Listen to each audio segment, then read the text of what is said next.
bahwa Engkau telah mengharapkan kami satu-satunya Bapa. Haleluya, haleluya, terima kasih Tuhan. Haleluya.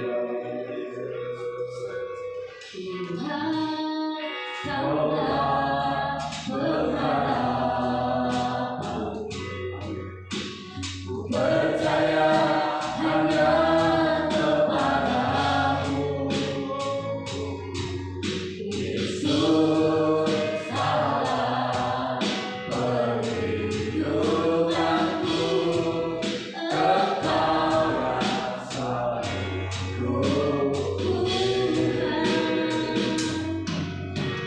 Tuhan. Kaulah pengharapanku. Percaya hanya kepadamu. Yesus, Allah perlindunganku.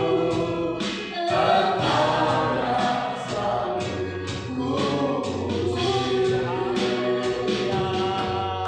mulutku penuh dengan pujian kepadamu ya Yesus Tuhan.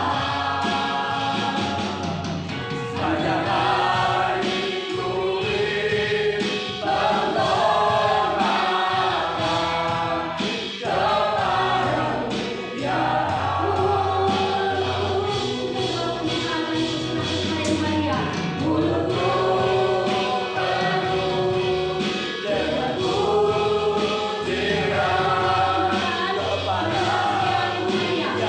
ya Yesus Tuhan.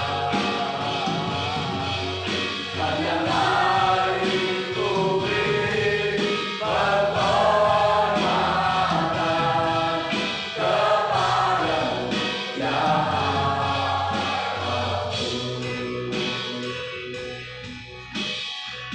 Mari kita satu di dalam doa. Terus dalam Bapa, Putra dan Roh Kudus. Terima kasih Bapa yang Maha Baik, yang Maha Murah dalam kehidupan kami.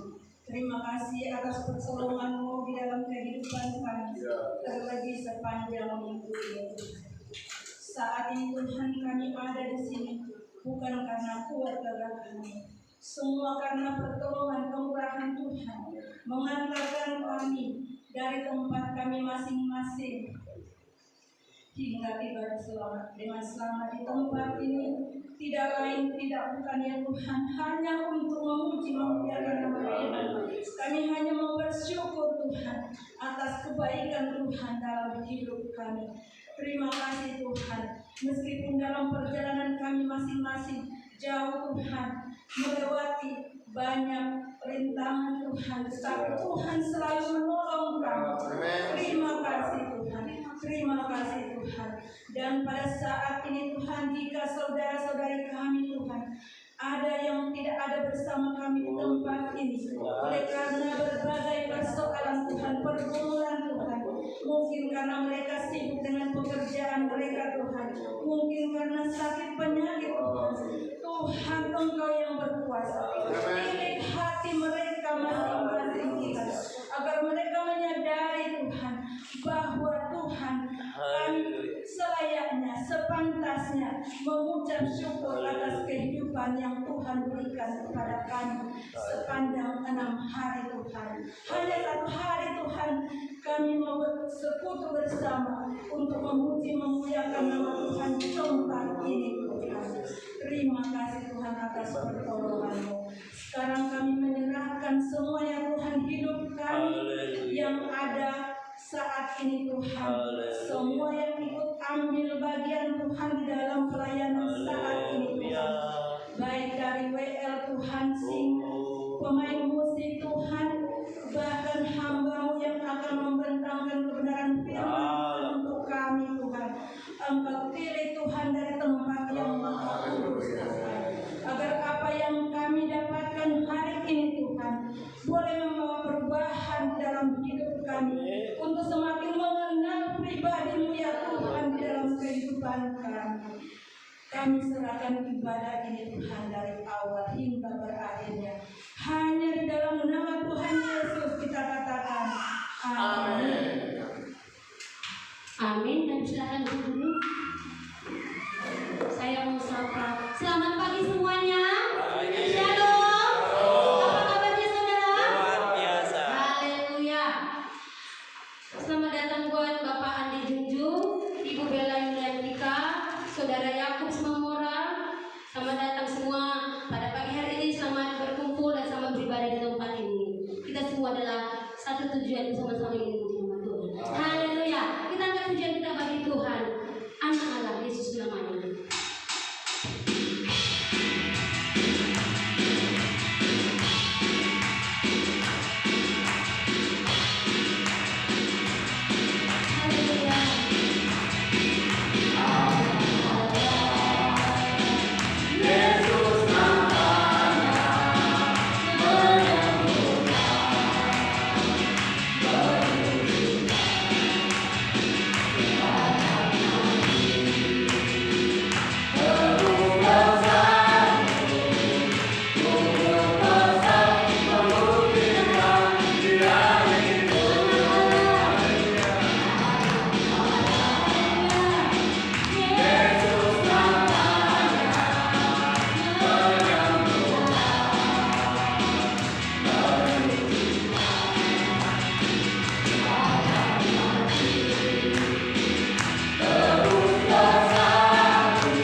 Mari kita nyanyikan pujian kita, hati kita girang. Kalau pujiannya hati kita girang, semuanya harus bergirang memuji nama Tuhan. Haleluya.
berbuat supaya Tuhan bisa memperdayakan apa yang saudara inginkan. Haleluya. Saudara masih siap memuji nama Tuhan? Haleluya. Mari kita datanglah ke bait-Nya dengan hati bersyukur, dengan hati bersumpah.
Aku tahu kau selalu serta.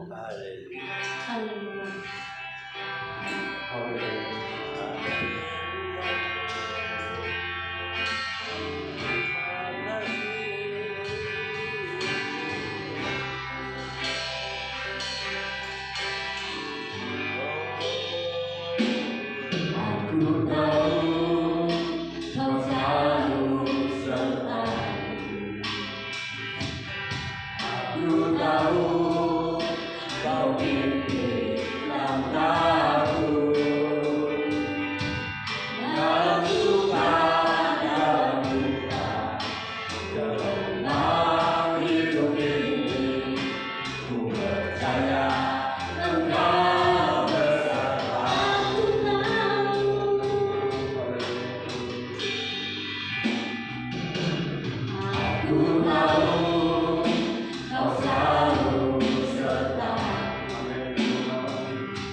Terima kasih Tuhan untuk pagi hari ini.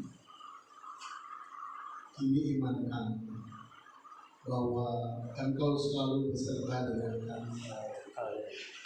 Penyertaan-Mu yang membuat kami tetap ada sampai hari ini. Dan penyertaan Tuhan pula yang membawa kami ada di tempat ini, yang membuat kami terus memuji dan menyembah dan mempermuliakan nama Tuhan. Maka patut bagi kami untuk kami terus sujud menyembah kepada-Mu, karena Engkau Allah yang dahsyat, Engkau Allah yang baik, Engkau Allah yang luar biasa. Terima kasih untuk pagi hari ini, dan kami percaya Engkau bertata atas pujian penyembahan kami umat-Mu. Dan pagi hari ini kami mau belajar firman Tuhan. Tuhan sikapkan setiap dasar firman agar boleh mengerti apa yang menjadi kehendak Allah buat kami. Bicara kepada kami Tuhan, sebab kami mendengar dalam nama Tuhan Yesus Kristus Allah kami. Yang percaya sama-sama dengan saya katakan amin. Puji Tuhan, silakan duduk. Tuhan Yesus memberkati. Haleluya. Shalom. Shalom. Ya, bersama dengan saya tidak perlu perkenalkan yang lain, karena yang lain pasti sudah kenal. Tadi sudah disebut namanya oleh WL, yaitu saudara Yakub Samamora. Boleh berdiri dulu ya. Ya, kasih lihat ke sana. Iya, ya ini Yakub Samamora, silakan dulu. Dia seorang hamba Tuhan, anak hamba Tuhan. Jadi double kuadrat. Nanti saya akan bicara tentang dia. Jadi saya bawa dia ke tempat ini untuk ada di tempat ini beberapa saat ke depan. Baik, mari kita akan buka firman Tuhan. Tadi saya sudah serahkan file ke multimedia, tapi tidak bisa dibuka di multimedia. Tema kita pagi hari ini adalah kekuatan di tengah kesulitan ini. Kekuatan di tengah kesulitan ini.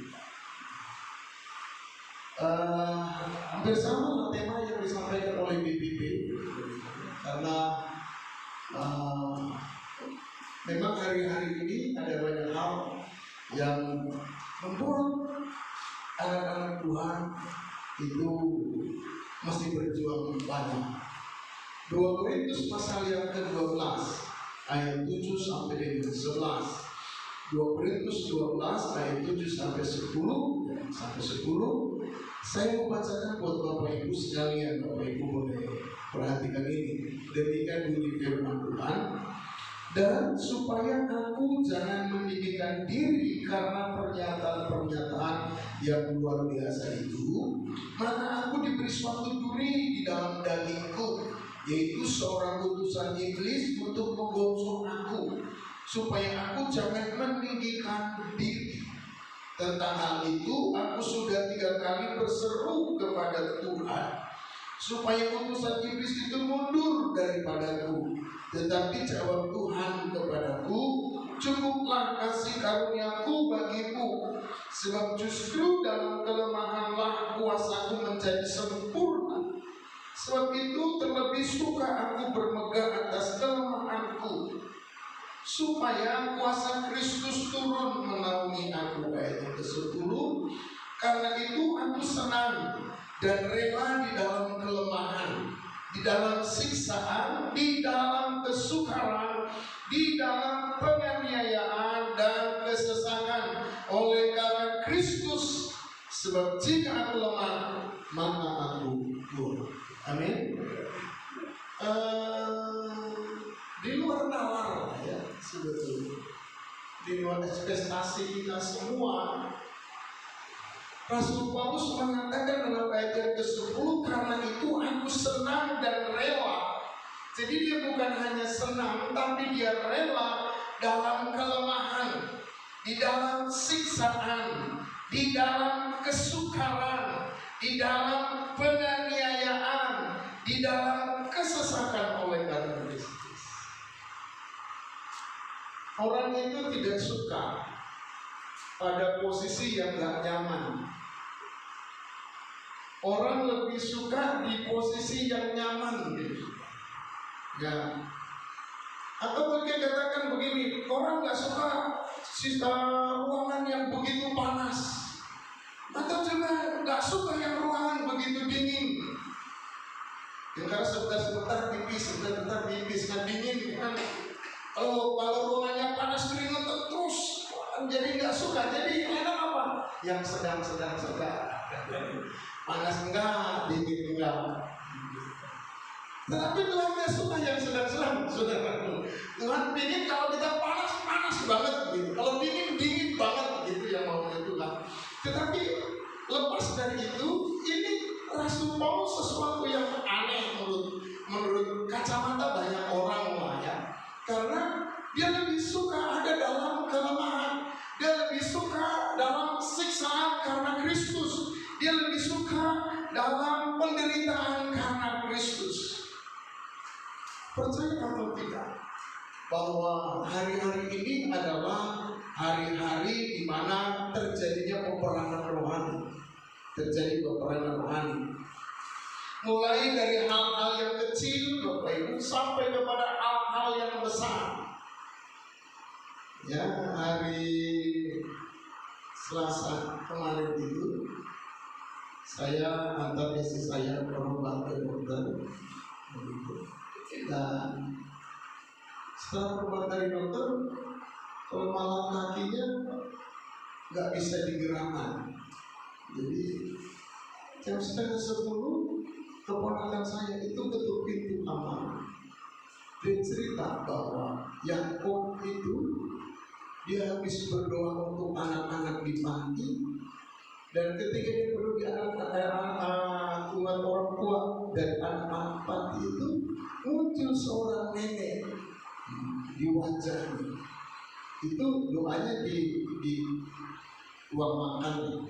Kalau bilang pantry room itu kan terlalu keren. Di ruang makan. Memang mereka doa di ruang makan. Lalu pulang ke kamar juga semakin merasa begitu. Lalu keponakan saya tanya, kenapa? Saya tahu betul beberapa waktu yang lalu, waktu mereka baru di panti itu, saya bakar 3 jimat kalau saya tidak salah. Dengan sukarela mereka menyerahkan, karena saya bilang di sini tidak boleh ada yang bawa jimat. Jadi dengan sukarela mereka serahkan 3 jimat itu, saya suruh bawa sama bakar. Lalu saya bilang sama keponakan saya, ada 2 kemungkinan. Yang pertama, mereka masih ada jimat, karena kan habis libur kemarin, libur Natal, dipulang dibekali lagi.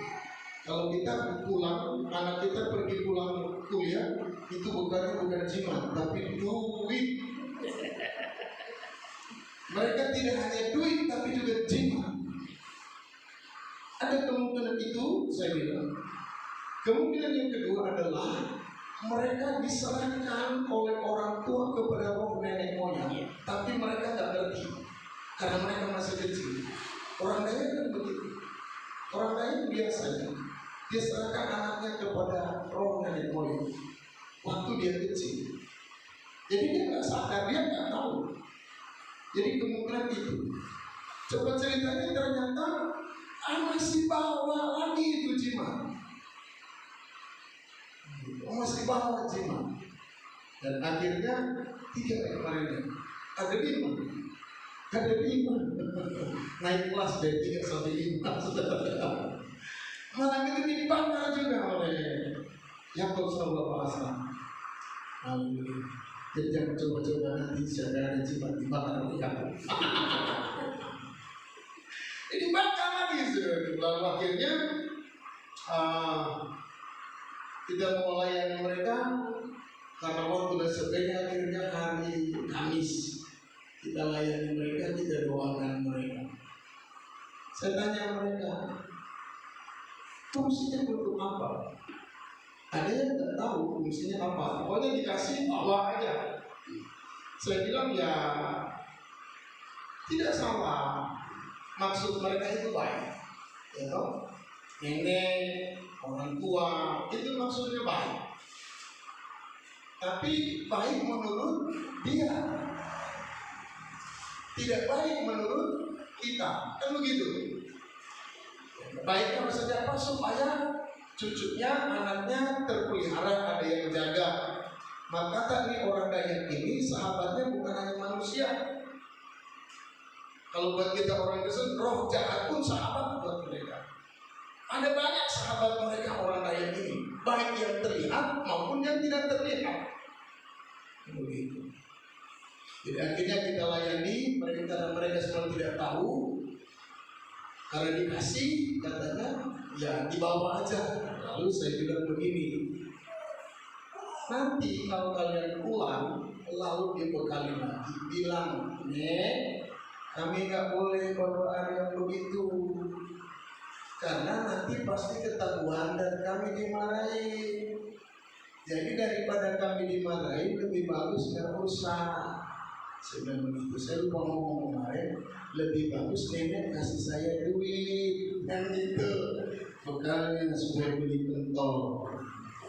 Jadi kembali kepada kebenaran firman bahwa hari-hari ini adalah hari-hari di mana terjadi peperangan rohani, baik dalam skala kecil maupun dalam segala perkara yang besar. Dan semuanya itu, saudaraku yang dikasih dalam Tuhan, bermuara kepada apakah kita melakukan kehendak Tuhan atau tidak. Apakah kita melakukan kehendak Tuhan atau tidak? Persoalannya adalah hari-hari ini ada begitu banyak orang Kristen, saudara, yang ternyata kalah dalam peperangan rohani itu. Kalah mereka. Ya, saya tidak mendiskreditkan. Apa itu mendiskreditkan? Tidak memojokkan mereka, karena peperangan rohani ini bukan hal yang mudah. Peperangan rohani ini bukan hal yang gampang. Kalau kita melakukannya dengan kekuatan sendiri, kita pasti akan kalah. Tetapi kalau kita bersama dengan Tuhan, pasti kita akan mengalami kemenangan. Amin. Dan saya beritahu orang-orang yang hadir pada pagi hari di tempat ini, Anda adalah orang-orang yang menang karena Kristus. Nah, saudaraku, tantangan yang terberat dalam kehidupan kita adalah apabila kita merasa ketika kita dalam kesulitan, kita merasa bahwa kita ditinggalkan Tuhan, atau kita merasa Tuhan gak tolong saya, Tuhan merasa tidak dengar doa saya. Ini perkara yang paling berat menurut hemat saya. Kita bisa melihat dan kita bisa pahami situasi yang dihadapi oleh Paulus. Paulus itu kita tahu dia seorang rasul yang luar biasa. Kitab Perjanjian Baru ditulis oleh dia 13 surat ditulis. Itu saya pikir rasul yang luar biasa, saudara. Dia mendirikan banyak gereja, dia merintis begitu banyak gereja, dan dia mampu bertahan dalam keadaan yang sangat berat, dalam situasi yang sangat berat. Dia mampu bertahan untuk terus melayani Tuhan. Pernah mengalami karang kapal, pernah dipantuk oleh ular tedung, ya beberapa kali dia mau dirancang, mau dibunuh karena memberitakan nama Tuhan. Dia dalam situasi yang sangat berat, dia mampu bertahan. Pertanyaan saya adalah, apakah Paulus bukan manusia biasa? Saya pikir sama aja. Paulus juga adalah manusia biasa. Dia sering juga mengalami tertekan dan kondisi yang sangat sulit. Bahkan dalam bacaan kita tadi dikatakan Paulus merasa ada duri di dalam daging. Ada duri di dalam daging. Mungkin Bapak Ibu pernah merasa tertusuk duri. Saya mau cerita beberapa puluh tahun yang lalu. Ketika saya baru di Kalimantan, berarti sekitar tahun 70-an ya, di Kalimantan. Jadi saya orang Kalimantan ya, orang Jawa itu. Karena dari tahun 70-an saya di Kalimantan. Kalimantan dan ada di daerah Kalimantan Selatan di Kabupaten Banyuwangi. Nah Bapak Ibu, jadi waktu itu masih ada banyak bekantan. Saya kenal bekantan yang hidungnya panjang itu. Dan itu cukup lumayan besar. Dan itu menjadi makanan kami. Karena kami transmigrasi itu masih banyak hutan, masih banyak kayu yang besar-besar. Jadi masih banyak itu bekantan. Dan kita sering berburu bekantan. Kita sering berburu bekantan, kita punya anjing berburu bekantan. Paling yang punya senapan angin aja paling 1-2 orang aja. Jadi ngandelin kalau di atas ya pakai senapan itu supaya dia turun begitu. Lalu jatuh anjing dan manusia. Ada 1 orang saudara yang dari Singapura gak pernah pakai smartphone. Saya pikir itu lebih tebal kulitnya daripada kulit badan. Kenapa? Dulu ada apa? Sebenarnya terobos terus. Kita lain mikir-mikir sedang terdiam dan cerai begitu. Dan dia tak pernah mengeluh ada kena luka duri dan sebagainya. Wah, kita kena luka sedikit aja udah bisa nangis-nangis begitu. Nah Paulus itu dia ngalami saudaraku yang namanya duri dalam daging. Alkitab itu tidak menyebutkan secara spesifik. Alkitab tidak menyebutkan secara jelas. Duri dalam daging yang dialami oleh Paulus itu apa? Ada orang yang mengatakan bahwa Paulus itu mengalami sakit penyakit, khusus sakit lambungnya. Mungkin masa sekarang orang lebih mengenalnya dengan sakit mah. Tetapi memang Alkitab secara khusus tidak menyampaikan hal itu, saudara yang dikasih dalam Alkitab. Mungkin juga, ini kan mungkin kemungkinan itu bisa terjadi. Karena Paulus juga tidak menyebutkan duri dalam daging yang dia alami itu apa. Atau juga mungkin ada keinginan dalam dirinya untuk dia melakukan dosa. Atau juga ada orang-orang di sekitar dia yang menentang pelayanan Paulus. Yang secara terus-menerus mengganggu Paulus, yang terus-menerus menghambat pelayanannya Paulus. Bisa ya? Itulah yang disebut oleh Paulus dia mengalami duri dalam daging. Jadi ketika Paulus menyebutkan duri dalam daging, inilah yang sebenarnya dengan peperangan rohani itu, Bapak Ibu. Dan saya berpikir ini tentunya bukan peperangan rohani yang biasa-biasa saja. Kenapa saya katakan ini bukan peperangan rohani yang biasa? Karena Alkitab mengatakan bahwa dalam hal itu Paulus sudah berdoa 3 kali kepada Tuhan tentang masalah yang sama. Bisa jadi kalimat 3 kali yang disampaikan oleh Paulus, saudara yang dikasih dalam Tuhan.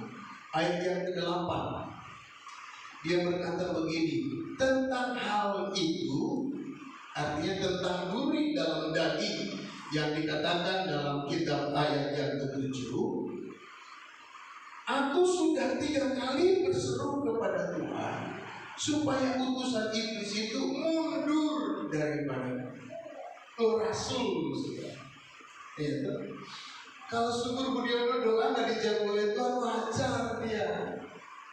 Pendeta masih makan nasi, masih suka singkong, masih suka pokok.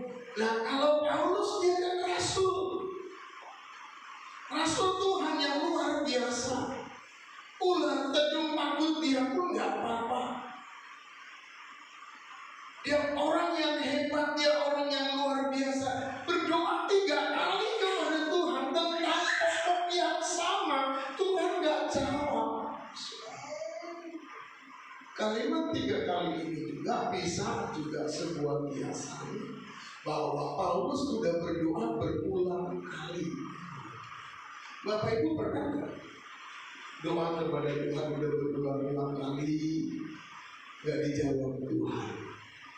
Pertanyaan saya, ketika Bapak Ibu berdoa untuk satu pokok lalu nggak dijawab oleh Tuhan, apa kesan Bapak Ibu? Ada yang bersaksi sebentar aja, 1-2 menit. Kesannya apa? Udah doa, kok nggak dijawab sih? Oh, harus dengan puasa. Kok nggak dijawab juga? Oh, salah doanya. Harus dengan mungkin nggak juga dijawab. Oh enggak, kita bilang mungkin angkat tangan, sampai pegang tangan, nggak dijawab juga. Sudahlah, gua lagi tidur kali. Mungkin dia lagi bosan. Nah, Paulus itu sampai 3 kali dia berdoa kepada Tuhan tentang hal itu. Saudaraku, meminta kepada Tuhan supaya dia dilepaskan, supaya dia keluar dari persoalan itu, supaya disingkirkan utusan iblis itu yang terus menggocok dia, yang terus menghalang-halangi pekerjaan Tuhan yang Paulus lakukan. Ternyata, saudaraku, jawaban Tuhan di luar prediksinya Paulus. Ayat yang ke-9 dia berkata, cukuplah kasih karuniaku bagimu, sebab justru dalam kelemahanlah kuasamu menjadi sempurna. Di luar dugaan jawaban Tuhan.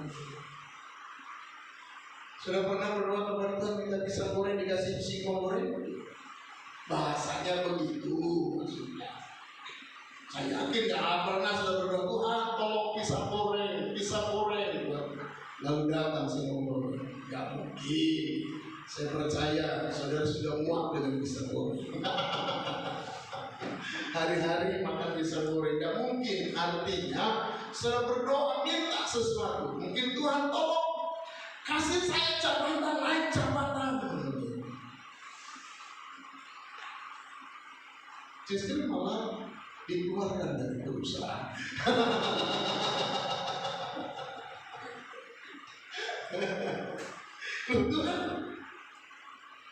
Tuhan salah dengar ya. Saya kena jabatan kok paling puncak ini gimana tuh Tuhan? Begitu. Nah, selaku jika saudara mengalami hal itu, maka jawaban yang Tuhan berikan kepada Paulus, jawaban itu pula yang Tuhan berikan kepada saudara. Cukuplah kasih karunia-Ku. Justru dalam kelemahanlah kuasaku menjadi sempurna. Pertanyaan saya adalah, mengapa Tuhan menolak keinginan Paulus? Gitu. Kenapa Tuhan menolak keinginan Paulus? Apakah Tuhan keliru kira-kira? Bukankah Bapak Ibu jika Tuhan menolong Paulus, maka pelayanan Paulus akan lebih berkembang? Bukankah jika Tuhan menolong Paulus, Paulus akan lebih luar biasa di dalam pelayanan? Justru Tuhan tahu apa yang terbaik untuk Paulus. Jadi Tuhan juga sangat tahu apa yang terbaik untuk kita. Dengan membiarkan Paulus terus digocok oleh utusan iblis itu, saudaraku yang dikasihi. Nah, perhatikan juga kalimat diberi dalam ayat yang ke-7. Dalam ayat ke-7 kalimat diberi itu secara gramatikal artinya menyiratkan bahwa Tuhan melakukannya. Tuhan mengerjakan. Apa yang Tuhan kerjakan? Apa yang Tuhan mau lakukan? Coba dibaca, saya baca sekali lagi. Dan supaya aku jangan meninggalkan diri karena pernyataan yang luar biasa itu, maka aku diberi suatu duri dalam daging. Aku diberi. Loh, Tuhan beri. Kalau ngasih jangan kasih duri dalam daging. Ya, Nasi kok masih duri dalam daging. Nasi itu sate, enak, kok duri dalam daging. Nasi kok masalah, nasi kok persoalan, buat berkah gitu loh, biar drumnya baru.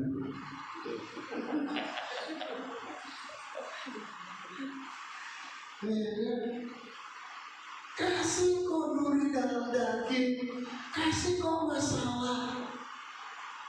Ya, saudara mau dikasih duri dalam daging, saudara mau dikasih Tuhan masalah. Doa Tuhan Yesus dia katakan, jauhkanlah kami dari pencobaan. Kok dikasih pencobaan? Ini maksudnya apa? Tuhan pilih salah kirim paket. Satu hari ada kurir datang. Lalu saya tanya, punya siapa Pak? Punya Giannis Theophilus. Saya masuk dalam. Theo, dicari kurir. Itu punya kamu. Apa? Nggak ada aku. Saya tidak mungkin itu orang ekspedisi tahu nama kamu, tahu alamat kamu, kalau tidak kamu pesan. Ya, lalu setelah diambil, ya saya tahu ketika dibilang tidak tahu aku karena ada uangnya itu banyak. Karena COD kan. Nah, maksudnya kalau ada yang ngambil kan dibayarin. Setelah dibayarin saya tanya, apa itu isinya? Pancingan. Nah itu dia sekarang lagi hobi mancing. Tapi dia bukan hobi mancing masalah. Dia hobi mancing ikan. Habis mancing ikan saya tanya, mana ikannya? Dikasih sama anak tetangga. Baik sekali sedikit kami. Haleluya. Nah kenapa Allah memberikan kepada Paulus itu duri dalam daging? Keliru nih Tuhan. Ayo, suruh kembalikan lewat CT. Tuhan tak balik, tak balik lagi. Salah kiri Tuhan. Bukan ke batu agung, ke batu mulia. Salah ini Tuhan. Bukan ke sini tapi ke sebelah. Gimana begitu? Saya mau beritahu. Bisa sudah setengah jam apa ini? Kalau saya pikir tadi sebentar aja Pak. Tapi masih banyak materi. Sudah sampai belum? Jauh-jauh datang ke sini kok sebentar Bapak ngapain? Saudara, almarhum bapak saya itu ini ngomongin orang mati. Dia apa ya? Juru kunci lah. Jadi kalau orang ingin kaya ke Ratu Selatan dan lain sebagainya. Bapaknya suka antar. Jadi dia cerita sama kami waktu itu ada 2 orang ingin kaya. Zaman dulu kalau ingin kaya dengan gratis gitu sebenarnya. Dia tuyul dengan sebagainya. Kan harus ada korban. Jadi kan ceritanya 2 orang itu datang lalu pasang nomor dapat lotre gede. Katakanlah saya dengan Pak Mardi, kan kita sama pendeta sama orang lain nanti bersama. Pasang lotre dapat, saya yang dapat. Pak Mardi kan gak ikut, dia hanya ngantar saya. Dia gak tahu ceritanya. Saya pengen kaya, dapat besar. Anak saya sakit. Karena waktu datang ke juru kunci, dia dilihatin akuarium, suruh tangkap ikan. Pukul ikan, tangkap ikan. Juru kunci bilang, yakin yang itu? Yakin. Ternyata papa saya bilang, itu anak yang memperoleh. Lalu cepat cerita ketika saya pasang lotre, saya dapat. Anak saya sakit. Saya udah tahu anak saya bakal mati. Lalu saya bilang sama si setan, yang bikin anak saya sakit. Bukan saya, Tuhan yang mengerti. Ini anak langsung sembuh, anak mamanya langsung mati tanpa bab ibu. Itu kalau orang pengen kaya. Jadi dia bilang itu, dia bilang ini salah alamat kamu, bukan anak saya, tapi anak bapak ini. Jadi saya memberitahu Tuhan itu tidak salah alamat ketika Paulus diberi duri dalam daging. Jadi ketika hari-hari ini mungkin kita sedang menghadapi persoalan saudaraku, dan kita tidak pernah berdoa kepada Tuhan minta persoalan, yang selalu kita berdoa adalah jauhkanlah persoalan dari kami. Betul? Kita nggak mau dapat persoalan kan? Kenapa? Saya mudah. Susah. Kayak kereta api waktu di Jawa dulu. Begitu kereta api itu susah. Duit susah. Jadi orang nggak mau. Tapi saya beritahu, kenapa Tuhan beri duri dalam daging? Sekarang mungkin saudara tidak mau, tapi setelah ini mungkin saudara berkata Tuhan jadi terkira. Saudara, Tuhan ingin membentuk karakternya Paulus. Tuhan ingin membentuk karakternya Paulus. Kita orang Kristen itu harus berubah ke arah yang lebih baik, yang serupa dan segambar dengan Kristus. Karakter kita harus serupa dengan karakter Kristus. Itu sebabnya Tuhan beri duri dalam daging untuk Paulus, supaya karakter Paulus semakin bagus, imannya semakin kuat, ya, dan dia bisa menguasai diri dalam segala hal. Dan bukankah ini menjadi sesuatu yang sangat penting di dalam pengiringan kita kepada Tuhan, terlebih untuk kita orang lain.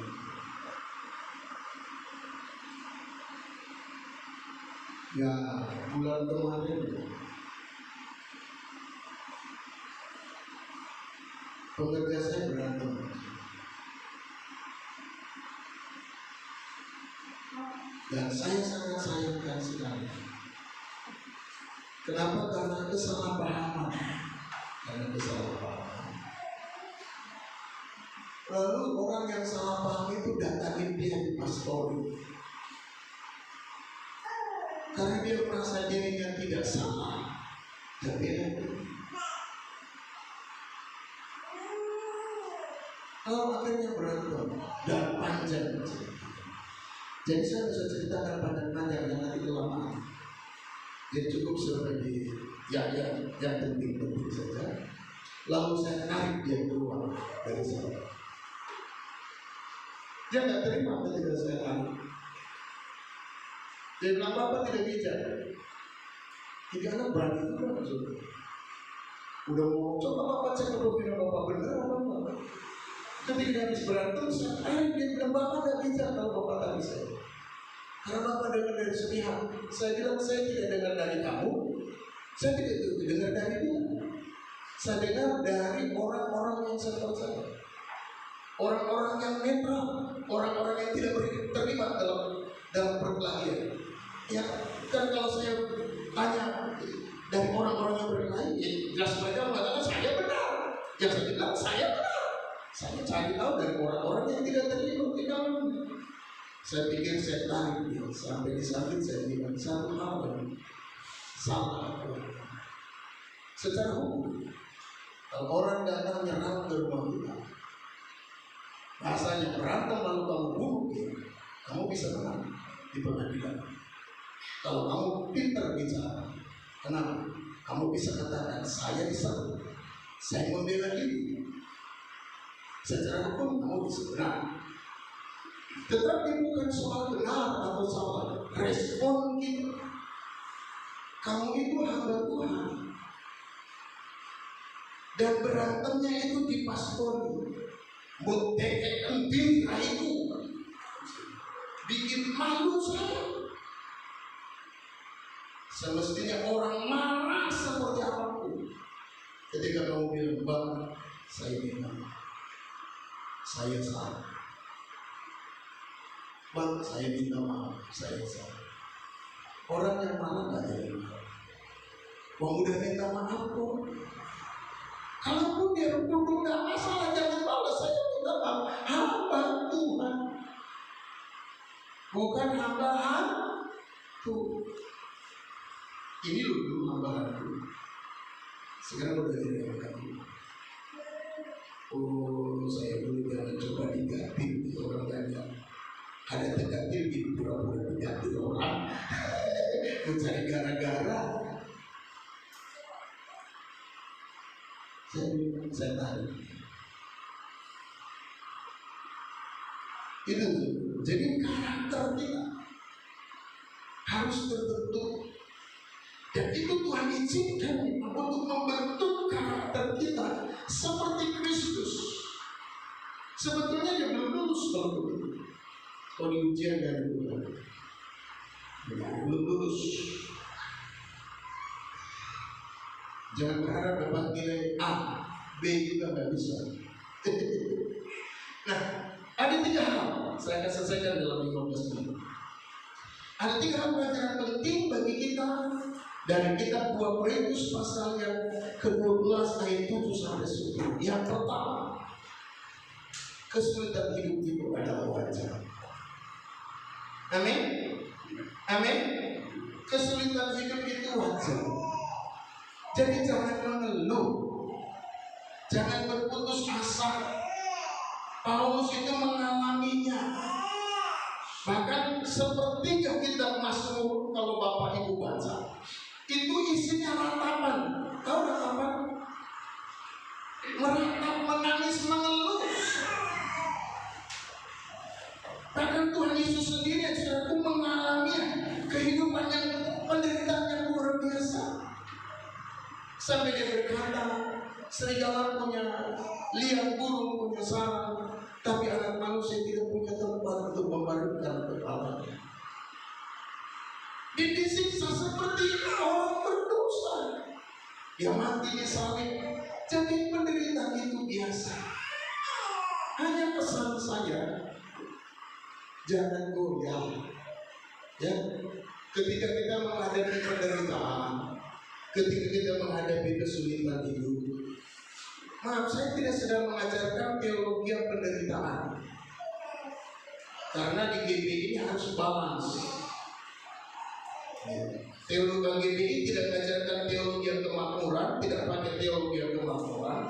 GBI juga tidak mengajarkan teologi penderitaan, tetapi GBI memakai teologi pastoral. GBI memakai teologi balance. Tetapi maksud saya, karena hari-hari ini adalah hari-hari yang sulit, jadi ketika kita menghadapi perkara yang sulit, jangan goyah. Tetap berdiri kokoh di hadapan Tuhan, tetap mengasihi Tuhan, tetap rajin sembahyang. Ya tuh, coba dipikir. Ayub itu Alkitab katakan dia orang yang saleh, yang jujur, dan menjauhi kejahatan. Masih mengalami penderitaan yang luar biasa. Teman-temannya Ayub itu bilang, yuk kamu begitu pasti gara-gara dosa. Ayub bilang, enggak, aku nggak pernah lakukan dosa. Ngintip anak gadis gua agak pernah, kata Ayub. Dan itu dinyatakan oleh Tuhan ketika Tuhan pulihkan. Begitu. Lalu yang kedua, pelajaran yang kedua, kekuatan kita itu berasal dari kasih karunia Tuhan. Jadi ketika kita menghadapi penderitaan Bapak Ibu, maka Tuhan memberikan kasih karunia-Nya kepada kita untuk kita kuat menghadapi penderitaan itu, untuk kita menghadapi penderitaan itu, untuk kita menghadapi, karena kasih karunia Tuhan yang luar biasa. Dan kasih karunia Tuhan itu yang menjadikan kita kuat, yang menjadikan kita unggul, yang menjadikan kita mampu mengatasi kehidupan kita. Kita tidak menjadi orang yang rapuh, kita tidak menjadi orang yang cengeng, saudaraku. Karena kasih karunia Tuhan mampu menjadikan kita mampu menghadapi setiap persoalan, setiap kondisi dan setiap masalah. Yang ketiga, yang terakhir, Alkitab tidak mengajarkan kita untuk mencari penderitaan, tetapi Alkitab mengajarkan kepada kita bahwa kasih karunia Tuhan itu cukup, bahkan di tengah-tengah penderitaan seberat apapun, kasih karunia Tuhan cukup buat kita sekalian. Ada orang Kristen kadang-kadang yang merasa bahwa hidupnya semakin hari semakin susah, dan dia beranggap kalau hidupnya semakin hari semakin susah, maka Tuhan semakin berkenan akan kehidupannya seperti itu. Ingat Bapak Ibu, Tuhan berkenan kepada kita bukan siapa diri kita, tetapi karena pengorbanan Kristus. Amin. Sekali lagi saya mengatakan ini sesuatu yang sangat penting. Tuhan berkenan kepada kita bukan siapa diri kita, bukan karena siapa diri kita. Tuhan berkenan kepada kita karena pengorbanan Kristus di atas kayu salib. Jadi jangan menjadi anak Tuhan yang cengeng. Kenapa? Karena hidup kita ini dijagai oleh Tuhan. Walaupun ada tantangan, ada persoalan, Tuhan menjagai kita. Kesimpulannya adalah, mari kita meneladani Rasul Paulus untuk senantiasa hidup bersandar hanya kepada kasih karunia Tuhan. Bagaimana kita mengetahui kalau kita mendapatkan kasih karunia Tuhan? Gampang saja. Untuk kita mengetahui adalah uji apakah perkataan dan perbuatan kita selaras dengan kehendak Tuhan dan membuat kita lebih dekat kepada Tuhan, atau sebaliknya. Kalau perkataan dan perbuatan kita tidak sesuai dengan kehendak Tuhan dan semakin jauh daripada Tuhan, itu jelas-jelas berarti kita menjauh dari kehendak Tuhan. Karena apa yang engkau alami hari-hari, saya memberitahu, engkau diberkati, engkau menghadapi masalah, itu semua atas izin Tuhan. Tuhan ingin membentuk karakter kita supaya karakter kita seperti Kristus. Amin. Gereja ini namanya Yerusalem baru. Ada sebuah harapan di dalamnya yang terkandung kira-kira itu. Karena Pak Mari juga belum cerita kepada saya. Tapi saya sudah dapat menduga karena namanya Yerusalem baru. Harapannya adalah ketika Yesus datang pada kali yang kedua, semua jemaat di tempat ini masuk ke Yerusalem baru.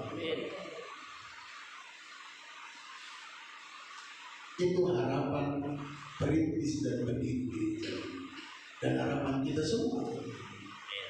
Tapi saya beritahu, orang yang boleh masuk ke Yerusalem baru adalah mereka yang memiliki karakter Kristus. Karena kalau orang masuk Yerusalem baru dengan karakter lama,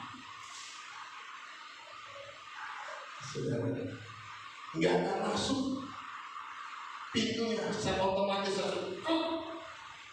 terkunci. Oleh sebab itu, hidup dan kasih Tuhan. Amin. Haleluya. Baik, mari kita berdoa.